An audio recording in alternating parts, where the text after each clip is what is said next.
योगोव के ताजा सर्वे ने सबको चौंकाया। सर्वे में शामिल 55% लोगों ने माना कि एक और वर्ल्ड वॉर संभव है, जबकि 76% ने माना कि वर्ल्ड वॉर में परमाणु हथियारों का इस्तेमाल भी होगा। ये अपनी मार्केटिंग कर रहा है। ये मैंने परसों भी बोला था, मैं कल भी आज भी यही बात कह रहा हूं। ये ज़ेलेंस्की की मार्केटिंग जो सबसे बड़ा जोखिम पूरी दुनिया जिसकी तरफ ध्यान दे रही है और पता नहीं कितनी सतर्क है कि कभी भी ये वर्ल्ड वॉर की तरफ मामला चला जाएगा, एक आदमी के इस तरह के पागलपन की वजह से।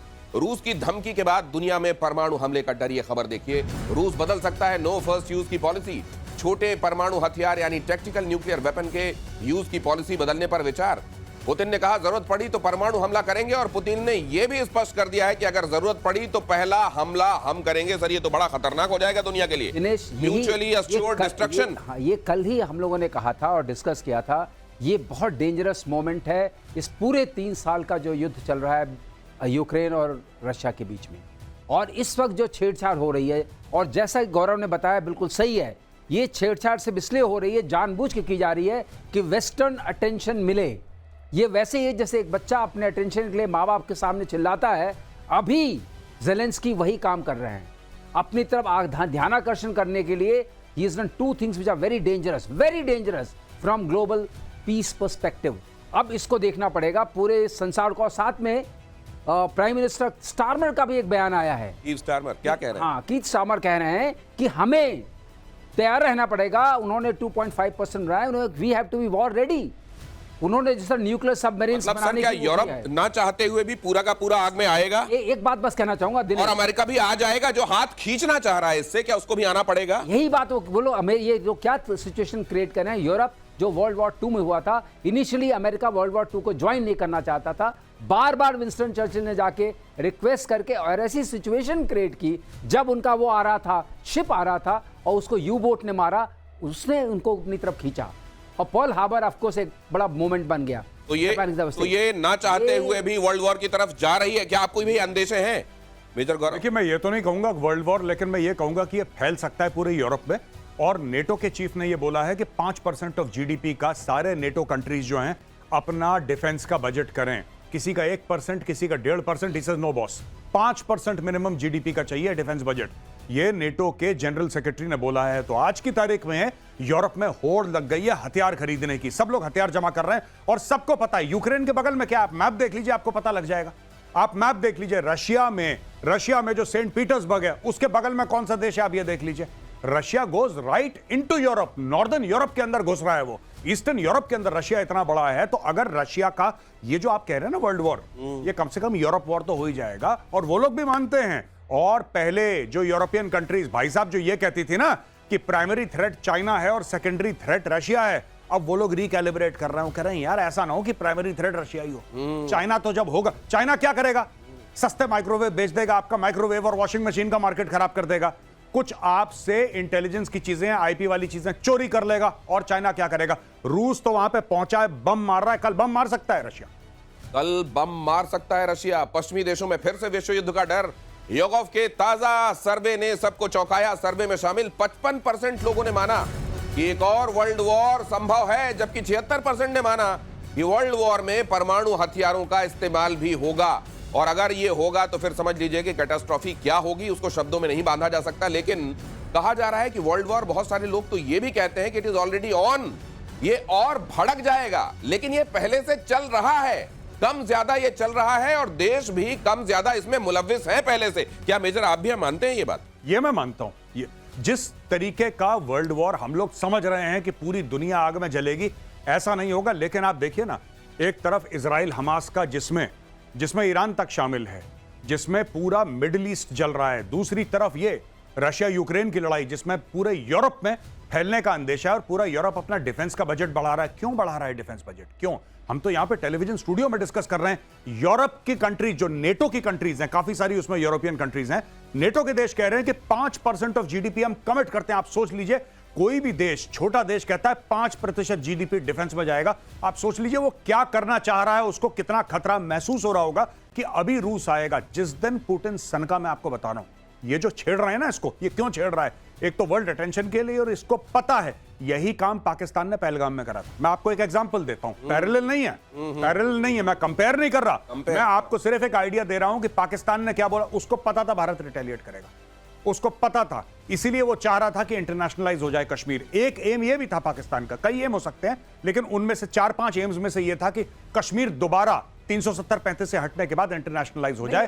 आज की तारीख में हुआ। पाकिस्तान एक लेवल तक सक्सेसफुल हुआ लोगों को मारने के लिए। कश्मीर का इश्यू इतना इंटरनेशनलाइज नहीं हुआ, लेकिन हां, उसने भारत में आके इनोसेंट सिविलियंस को मारा, यह बात सच है। नहीं गौरव, ये भी तो था, पाकिस्तान को ये था अपने आप को हाइफनेट करना था भारत के साथ। भारत प्रॉस्पेरिटी में इतना आगे बढ़ रहा था, चौथे कदम में पहुंच रहा है इकोनॉमी में, but still they wanted to hyphenate and वो इंटरनेशनलाइज करना था। तो कैसे करेंगे? एक छोटा सा हमला कीजिए, उसके बाद भारत हमला करेगा, अपने आप ये बात तो लोग कहेंगे इंडो पाक वॉर, बीच में तो इंडो के साथ पाक में हाइफन, मतलब कहीं उसके साथ चर्चा में, हाँ, कि हम बराबर के, किसी बड़े पहलवान के साथ वैसे बराबरी नहीं कर सकते, तो ऐसा कुछ चर्चा में आ गए कि चर्चा में उसके साथ आपका नाम कहीं ना किसी न किसी बहाने लिया जा रहा है। ये देखिए बड़ी बात, और ये एक्सपर्ट्स ही बता सकते हैं। अगली खबर देखिए, अमेरिकी गोल्डन डोम की काट निकालने में जुटा चीन। चीन ने नई स्टेल्थ टेक्नोलॉजी विकसित करने का दावा किया। स्टेल्थ टेक्नोलॉजी से लैस होंगे चीनी विमान और मिसाइल। चीन ने दावा किया स्टेल्थ टेक्नोलॉजी से मिसाइलों को ट्रैक करना बेहद मुश्किल होगा। चाइना के संदर्भ में तो वैसे मुझे ये लगता है कि वो स्टेल्थ, उनका कितना स्टेल्थ होगा मालूम नहीं, लेकिन इतना हर एक चीज के इर्द गिर्द इतनी धुंध और फॉग होता है कि वैसे ही हर चीज वहां स्टेल्थ ही होती है, उसके बारे में कुछ पता होता नहीं है दुनिया को। नहीं, मैं दिनेश आपको एक बात बताता हूं कि चाइना की डे 1 से स्ट्रेटजी रही है, ठीक है, स्ट्रेटेजिक एम्बिगुइटी, बताना ही नहीं किसी को क्या चल रहा है। सब लोग सोचते रहते हैं अरे J-35 ऐसा होगा, J-20, किसी ने देखा नहीं है वो, ठीक है। दूर से शो में अगर कोई शो हो गया कहीं पे, एयर शो, उधर देख लिया, किसने चलाया है, किसने ऑब्जर्व करा है, कौन इसकी कॉकपिट में बैठा है, किसने उड़ाया है इसको, ये सब चीजें पता ही नहीं। किसको बेच रहा है चाइना, कौन खरीद रहा है। तो ये जो चाइना रखता है ना, और चाइना का जिसको हम लोग यूपी में कहते हैं ना भौकाल, चाइना ने भौकाल बना रखा है अपना कि अरे चाइना चाइना चाइना की टेक्नोलॉजी फलाना।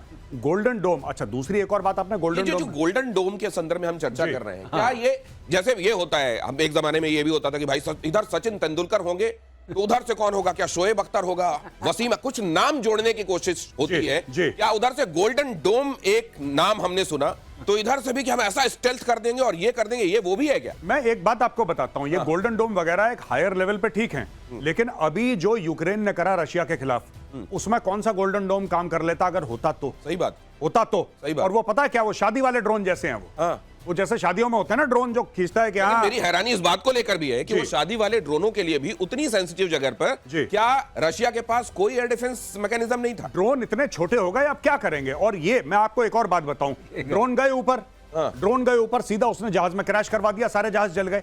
आप ये देखिए ना, ये गोल्डन डोम बिल्कुल बढ़िया है। स्पेस से कोई बैलिस्टिक मिसाइल आ रही है, इंटरकॉन्टिनेंटल बैलिस्टिक मिसाइल आ रही है, ऐसा आ रहा है वैसा, उस सब के लिए बहुत बढ़िया है, उसमें कोई डाउट नहीं है। वर्ल्ड का बेस्ट बनाएगा, अमेरिका बनाएगा। लेकिन भाई आजकल के थ्रेट्स तो दूसरे किस्म के हैं ना। आजकल के थ्रेट्स ये हैं कि आपने किसी वेबसाइट से ड्रोन ऑर्डर करे, मैंने ड्रोन ऑर्डर करे 50, मैंने उनको अपनी वर्कशॉप में अपने गैराज में मॉडिफाई करा, मेरे पास गन पाउडर है, मेरे पास प्लास्टिक एक्सप्लोजिव है, मैंने ड्रोन उड़ाया, जाके हवाई जहाज में क्रैश कर दिया। अब उसका गोल्डन डोम क्या कर लेगा? जब तक में पोलियो की वैक्सीन बनी तब तक में कोविड आ गया। जी दिनेश, ऐसा है, अगर आप डोम के अंदर ही हैं तो डोम क्या करेगा बेचारा? अब डोम के अंदर ही है तो डोम क्या करेगा? वही कह रहा हूं, अगर ट्रक वहीं घूम रहे हैं और उनके अंदर ड्रोन लेके घूम रहे हैं तो वो तो डोम के अंदर है, तो डोम क्या करेगा? ये बड़ी बात है। ये अगली खबर देखिए, पुतिन के डर से कांपने लगा ब्रिटेन। ये खबर देखिए, अमेरिका से मांगे परमाणु हमले वाले फाइटर जेट। अमेरिका से F-35A लाइटनिंग फाइटर जेट्स खरीदने की तैयारी। परमाणु हमले में सक्षम है F-35A जेट्स। ब्रिटेन के पास केवल ट्राइडेंट मिसाइल से लैस पनडुब्बियां हैं जिनसे परमाणु हमला संभव है। उसके पास अमेरिका, रूस, चीन, भारत और फ्रांस जैसी त्रिस्तरीय परमाणु हमला करने की क्षमता नहीं है। जिसका सूरज कभी डूबता नहीं था, उसके ये दिन आए हुए। अब उग नहीं रहा सूरज, अब उग नहीं रहा है। हाँ, क्योंकि उन्होंने सही है, ठीक कह रहे हैं, उगता कम है सूरज, और सूरज कम उग रहा है। तब तक उग रहा था, ठीक ठाक उग रहा था, जब तक भारत की तरफ उन्होंने निगाह नहीं डाली थी। लेकिन ईस्ट इंडिया कंपनी के बाद उनके लिए अब ईस्ट ही खत्म है, सूरज उगी नहीं। जी क्या कह रहे थे आप? मैं ये कह रहा था कि जैसे ये न्यूक्लियर ट्रायड जो है सर, क्या ये बड़ा फॉर्मिडेबल, मतलब अगर किसी के पास ये ताकत है, जैसे पाकिस्तान के संदर्भ में हम बात कर लें कि उसके पास वैसी पनडुब्बियां नहीं है, और हवाई जहाज क्या कर सकते हैं वो हमने देख लिया।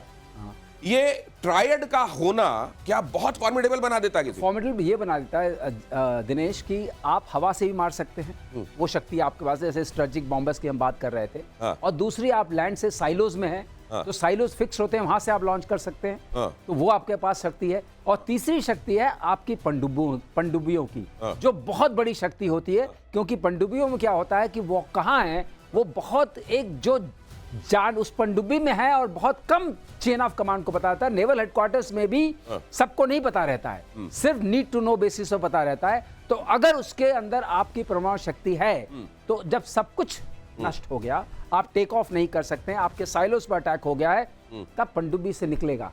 ओ, तो इसलिए ट्रायड ये अश्योर करता है सेकंड स्ट्राइक कैपेबिलिटी आपके पास है। ओके। अभी रशिया करने की कोशिश कर रहा है, वो कह रहा है कि हम फर्स्ट यूज में तो इसको अपने दर्शकों को समझा देते हैं। देखिए, परमाणु वाले जो पहलवान हैं, उन परमाणु वाले पहलवानों में दो तरह की कैटेगरी है। हाँ। एक परमाणु का पहलवान वो है जो किसी तरह एक थप्पड़ तो मार लेगा, लेकिन दूसरा थप्पड़ फिर से चलाने की या दूसरा दांव मारने की उसमें ताकत नहीं है। लेकिन वो न्यूक्लियर ट्रायड वाले, जिनमें हिंदुस्तान भी एक है, वो देश हैं जिनमें लगातार 1, 2, 3, 4 थप्पड़ मारने की कैपेबिलिटी। तो वो जो एक थप्पड़ लेके आया है, वो लेके तो आया है परमाणु वाला, लेकिन एक ही चला पाएगा, उसके बाद नहीं चला पाएगा। ठीक कह रहा हूं सर? हाँ, अब ये देखिए, हमने यहाँ पर ये एक अंदाजा अभी वर्ल्ड ऑर्डर को देखते हुए अंदाजा लगाने की कोशिश की है मेजर गौरव आर्य। क्या इस तरह से बंटवारा होगा देशों का?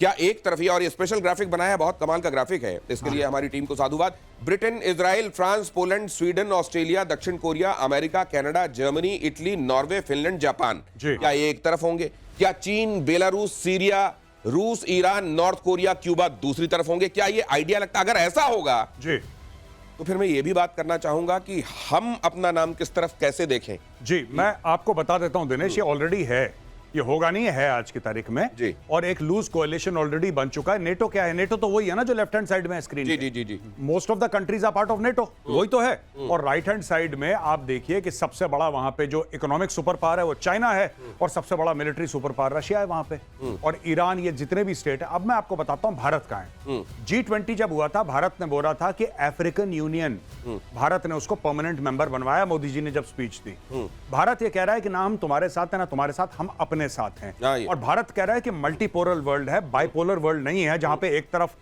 रशिया और चाइना है, दूसरी तरफ अमेरिका नहीं। भारत भी है। भारत अपने आप में एक उभरता सुपर पावर है, और भारत अपने जो हमारे सपोर्टर्स हैं उनको साथ लेके चलेगा। इसलिए तो भारत इन्वेस्ट कर रहा है, तो भारत अफ्रीका में इन्वेस्ट कर रहा है, इसकी फौज में, आर्मी, ये सब क्यों कर रहा है? इसीलिए कर रहा है भारत। गौरव जो कह रहे हैं उसी को मैं सपोर्ट करता हूं कि ये जो हमने बाइनरी दिखाई है, तो ये बाइनरी नहीं है, दिस इज ट्राइनरी। अच्छा। 3 लेग्स, एक लेग पे भारत भी तो है, और बाकी अफ्रीकन कॉन्टिनेंट के लोग हैं। हमारे जो ईस्ट लुक पॉलिसी थी, हमारी लुक ईस्ट पॉलिसी थी, उससे कनेक्टेड लोग हैं। तो ये सब भी तो एक, उनका भी तो एक बहुत बड़ा समूह है। तो ये भी समझ लीजिए कि अगर जो सुपर पावर्स, कथित बड़ी ताकतें हैं, वो ये चाहती हैं कि दुनिया बस 2 खेमों में बंट जाए, तो ऐसा नहीं होगा। भारत ने स्पष्ट कर दिया है कि भारत के हितों के हिसाब से जितने खेमे जरूरी होंगे और जितनी परतें, जितना लेटरल होना जरूरी होगा, भारत वो करेगा।